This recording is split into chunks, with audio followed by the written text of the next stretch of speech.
내가 가장 위대하다. 이렇게 잘생긴 챔피언을 본 적이 있는가? 나를 이기는 꿈을 꿨다면 깨어나서 내게 사과해야 할 것이다. 악어가 악어 가죽 구두를 신은 걸 본 적 있나? 내가 포먼을 그렇게 만들겠다. 링에서뿐만 아니라 마이크 앞에서도 그 누구보다 화려한 말솜씨를 자랑했던 천재 복소.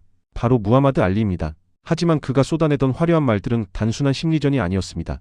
사실 그는 글을 제대로 읽지 못하는 심한 난독증이었습니다. 세상의 편견과 무시에 맞서기 위해 글 대신 말이라는 자신만의 무기를 갈고 닦았던 것이죠. 나비처럼 날아서 벌처럼 쏜다.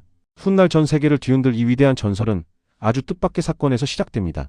알리의 본명은 카시우스 클레이. 12살이 되던 1954년 소년 클레이는 아끼던 새빨간 자전거를 도둑 맞고 맙니다. 동네 축제에 가기 위해 잠시 세워둔 사이 벌어진 일이었습니다. 소년 클레이는 분노로 눈물을 흘리며 자전거를 찾아 헤매던 중 경찰관이자 복싱 트레이너였던 조 마틴을 만나게 됩니다. 클레이는 분노에 차 소리쳤습니다. 그 자전거 도둑을 잡으면 아주 두들겨 패줄 거예요. 그러자 조 마틴은 소년에게 툭 던지듯 말했습니다. 누군가를 때리고 싶다면 때리는 법부터 배워야 하지 않겠니? 소년은 주먹 하나로 세계를 쥐겠다는 도전을 시작합니다. 하루 6시간씩 주말도 없이 주먹을 뻗으며 링 위의 흐름만큼은 그 누구보다 빠르게 마스터해 나갔죠. 훗날 알리는 이 혹독했던 시절을 돌아보며 말했습니다. 나는 훈련하는 모든 순간이 싫었다. 하지만 그때마다 스스로에게 말했다. 포기하지 마라. 지금 고통받고 남은 인생을 챔피언으로 살아라. 그는 자신만의 천재성을 깨우기 시작합니다. 바로 극한으로 발달한 청각적 기억력이었습니다. 기자들이 질문을 하거나 주변에서 서류를 읽어주면 그 내용을 머릿속에 통째로 저장했죠. 알리가 패턴내던 화려한 랩 같은 독설과 시들은 글을 써서 외운 게 아니었습니다. 18살의 천재 복서 카시우스 클레이는 압도적인 기량으로 라이트 헤비급 금메달을 목에 걸며 전 세계의 주목을 받습니다. 그에게 이 메달은 세상 전부와도 같았습니다. 그는 미국으로 돌아가는 비행기 안에서도 심지어 잠을 잘 때도 메달을 벗지 않았습니다. 이제 세상도 나를 존중해 줄 것이라 믿었습니다. 하지만 현실은 잔인했습니다. 금메달을 목에 건 채 고향의 한 레스토랑에 들어선 클레이에게 점원은 차가운 눈빛으로 말했습니다.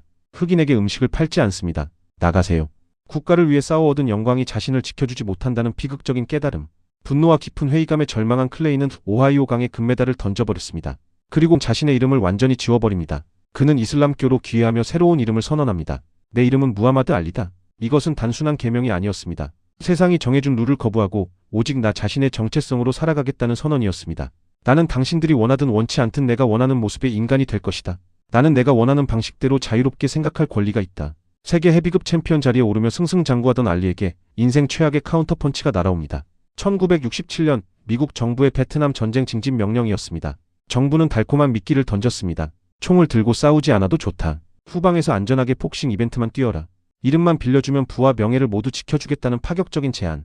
하지만 알리는 카메라 앞에서 단칼에 거절합니다. 그리고 역사에 남을 날카로운 일침을 날리죠. 베트콩들은 나를 흑인이라고 무시하지 않았다. 내 나라를 약탈하지도 않았다. 그런데 왜 내가 내 나라에서조차 자유를 누리지 못하면서 머나먼 이국 땅의 무고한 사람들을 죽이러 가야 한단 말인가? 대가는 처참했습니다. 5년의 징역형 구형, 헤비급 챔피언 타이틀 박탈, 그리고 링 위에 설 수 있는 라이선스 취소까지. 복서로서 신체 능력이 가장 완벽했던 전성기. 황금 같은 3년 7개월이 흔적도 없이 날아가 버린 순간이었습니다. 모두 알리의 시대는 끝났다고 말했습니다. 하지만 알리는 주먹을 내리지 않았습니다. 링 밖에서 불의한 권력과 싸우는 것, 그것이 바로 알리가 마주한 운명의 다음 라운드였기 때문입니다. 챔피언은 체육관에서 만들어지는 것이 아니다. 그들은 자신의 깊은 내면에 있는 무언가, 즉 염원, 꿈, 비전으로부터 만들어진다. 알리는 벨트를 되찾는 상상을 한순간도 멈추지 않았습니다. 링은 빼앗겼지만 매일 새벽 공기를 가르며 달렸고 보이지 않는 적을 향해 주먹을 뻗었습니다. 1970년 대법원의 무죄 판결로 마침내 링으로 돌아온 알리.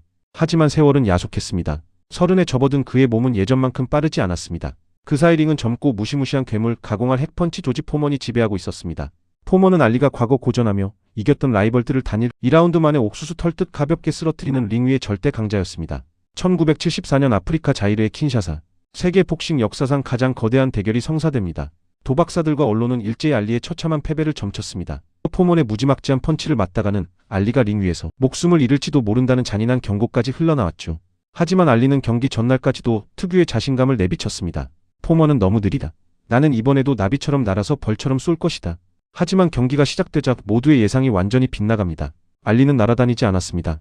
오히려 링 가장자리 로프에 몸을 기댄 채 가드를 바짝 올리고 포먼의 무지막지한 핵펀치를 온몸으로 받아내기 시작했습니다. 로프 어도프 전략이었습니다. 더 세게 쳐봐. 이것밖에 안 되냐? 넌 이것밖에 안 되는 놈이야.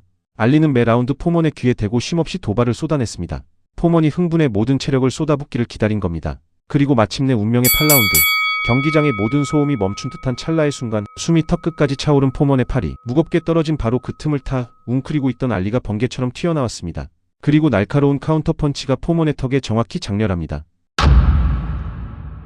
난공불락의 거구 조지 포먼이 링 바닥으로 쓰러졌습니다. 전 세계 복싱 역사상 가장 거대한 반전, 킨샤사의 기적이 일어난 순간이었습니다. 경기가 끝나자마자 알리는 방송 카메라 앞으로 성난사자처럼 돌진했습니다. 그리고 자신을 비웃던 전 세계를 향해 손가락질을 하며 이렇게 소리쳤습니다. 내가 이긴다고 했지. 내 말을 의심했던 인간들 지금 다 어디 갔어? 내가 바로 세계 최고다.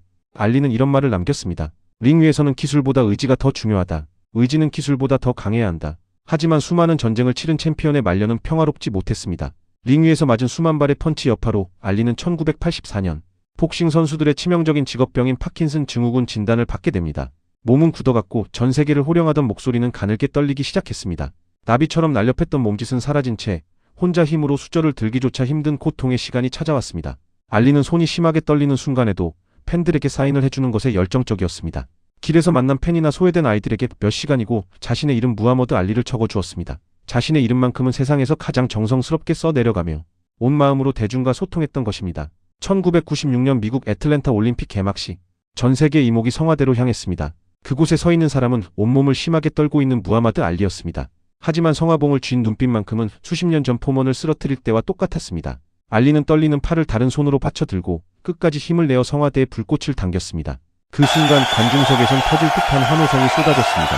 그리고 이번 올림픽에서 세상은 알리에게 아주 특별한 선물을 건넵니다. IOC가 36년 전 잃어버렸던 그의 금메달을 다시 주조해 알리의 목에 걸어준 것입니다. 마침내 세상이 그에게 진심 어린 사과와 존경을 건넨 순간이었습니다. 인간의 육체는 병들고 약해질지언정 영혼은 결코 꺾이지 않는다는 것을 보여준 올림픽 역사상 가장 아름다운 장면이었습니다. 병마 앞에서도 알리는 늘 초연했습니다. 그는 세상에 이런 묵직한 말을 남겼습니다. 인생은 쉼없는 도전의 연속입니다. 내가 병에 걸린 것은 우연이 아닙니다. 신이 나에게 이 병을 준 이유는 내가 여전히 위대하지만 인간에 불과하다는 것을 세상에 보여주기 위함입니다. 하지만 나는 2라운드에서도 승리할 것입니다. 그에게 파킨슨병은 불행이 아니라 인생이라는 거대한 링 위에서 마주한 마지막 상대였을 뿐이었습니다. 2016년 6월 3일 무하마드 알리는 세상을 떠났습니다. 그는 단순히 주먹만 잘 쓰는 복서가 아니었습니다. 난독증의 아픔을 독보적인 위트로 승화시킨 천재였고 껍데기뿐인 영광 대신 진짜 자유를 위해 전성기를 내던진 혁명가였습니다. 그는 세상의 글자에 갇혀있지 않고 오직 말과 행동으로 전 세계인의 마음을 완벽하게 읽어내려간 영원한 챔피언이었습니다. 우리는 모두 저마다의 약점과 콤플렉스라는 링 위에서 외로운 싸움을 이어가고 있습니다. 누군가는 환경에, 누군가는 자신의 한계 앞에 주저앉습니다. 그럴 때마다 붉은 자전거를 잃어버리고 울던 12살 소년 무하마드 알리의 발버둥을 기억해보세요. 불가능은 사실이 아니다. 단지 하나의 의견일 뿐이다. 약점을 피하지 않고 정면으로 마주할 때 그 약점은 세상 그 어디서도 구할 수 없는 당신만의 독보적인 무기가 될 것입니다. 당신의 라운드는 아직 끝나지 않았습니다. 지금 주먹을 쥐고 당신만의 링 위로 올라서십시오. 시청해주셔서 감사합니다.